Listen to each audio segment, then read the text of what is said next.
আজকের সবচেয়ে বড় খবর, মাত্র ১৮ ম্যাচে ৭ বার শূন্য। হ্যাঁ, ঠিকই শুনছেন। অভিষেক শর্মা এমন এক লজ্জার রেকর্ড গড়েছেন যা এর আগে কোনো ভারতীয় ক্রিকেটার করেননি। একদিকে আইসিসি টি-20 র্যাঙ্কিংয়ের ১ নম্বর ব্যাটার, অন্যদিকে একই বছরে ৭ বার ডাক। এই কন্ট্রাস্টটাই এখন ক্রিকেট দুনিয়ায় সবচেয়ে বড় আলোচনা। ভিডিওটা শেষ পর্যন্ত দেখুন, কারণ শেষে বলবো এটা কি শুধু ব্যাড লাক নাকি ফর্ম নিয়ে সত্যিই বড় চিন্তা শুরু হয়ে গেছে। ক্রিকেট নিউজ এভাবে সবার আগে পেতে চাইলে এখনই চ্যানেলটা সাবস্ক্রাইব করে রাখুন, কারণ আইপিএল এর প্রতিটা বড় আপডেট আমরা সবচেয়ে আগে নিয়ে আসি। তো চলুন শুরু করি।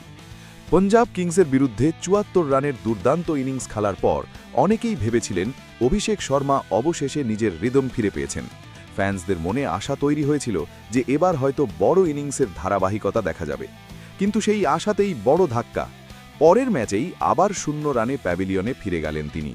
আর এই ডাক শুধু একটি সাধারণ ব্যর্থতা নয়, এই নিয়ে ২০২৪ সালে টি-20 ক্রিকেটে মোট ৭ বার ০ রানে আউট হলেন অভিষেক। মাত্র ১৮ ম্যাচে ৭টি ডাক, এটা সত্যিই অবিশ্বাস্য এবং একই সঙ্গে হতাশাজনক। এর ফলে তিনি গড়ে ফেলেছেন এক লজ্জার ভারতীয় রেকর্ড। এর আগে এই রেকর্ড ছিল রোহিত শর্মা এবং সঞ্জু স্যামসনের নামে। রোহিত ২০১৮ সালে এবং সঞ্জু ২০২৪ সালে ৬ বার ডাক হয়েছিলেন। কিন্তু গুরুত্বপূর্ণ বিষয় হল তারা এই সংখ্যায় পৌঁছেছিলেন ৩২ ম্যাচ খেলে। সেখানে অভিষেক মাত্র ১৮ ম্যাচেই ৭ বার ডাক, মানে প্রায় প্রতি ৩ ম্যাচে ১ বার শূন্য। এই স্ট্যাটিস্টিক নিজেই অনেক কিছু বলে দিচ্ছে। এখানেই প্রশ্ন উঠছে, ১ নম্বর র্যাঙ্কড ব্যাটার হয়েও কেন এত ইনকনসিস্টেন্সি? এক ম্যাচে ৭৪, পরের ম্যাচে ০। এটাই এখন টিম ম্যানেজমেন্টের সবচেয়ে বড় মাথা ব্যথা। বিশেষ করে টি-20 ফরম্যাটে ওপেনিং ব্যাটারের ধারাবাহিকতা খুব গুরুত্বপূর্ণ, কারণ শুরুটা যদি ভেঙে যায় পুরো ইনিংস প্রেসারে পড়ে যায়। এর আগেও টি-20 বিশ্বকাপের সময় তার ফর্ম নিয়ে প্রশ্ন উঠেছিল।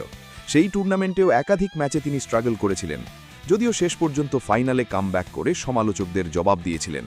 সেই কারণেই অনেকেই এখনও বিশ্বাস করেন অভিষেক বড় ম্যাচ প্লেয়ার। কিন্তু আইপিএলের মতো প্রেসার টুর্নামেন্টে বারবার ডাক হওয়া টিমের জন্য চিন্তার বিষয়। এদিকে ম্যাচের কথা বললে হায়দ্রাবাদ প্রথমে ব্যাট করে তোলে ২১৬ রান। জবাবে রাজস্থানের পুরো ব্যাটিং লাইন আপ ভেঙে পড়ে ১৫৯ রানে। এটাই তাদের এবারের আইপিএলে প্রথম হার। আর এই হারের পর স্পটলাইট পুরোপুরি চলে এসেছে অভিষেকের উপর। তোমাদের কি মনে হয়, অভিষেক শর্মা কি আবার কামব্যাক করবে, নাকি এই ইনকনসিস্টেন্সি দলকে বড় ক্ষতি করবে? কমেন্টে অবশ্যই জানাও। আর আইপিএলের সব ভাইরাল ক্রিকেট নিউজ সবার আগে পেতে এখনই সাবস্ক্রাইব করে বেল আইকন অন করে রাখো। পরের ভিডিওতে আবার দেখা হবে।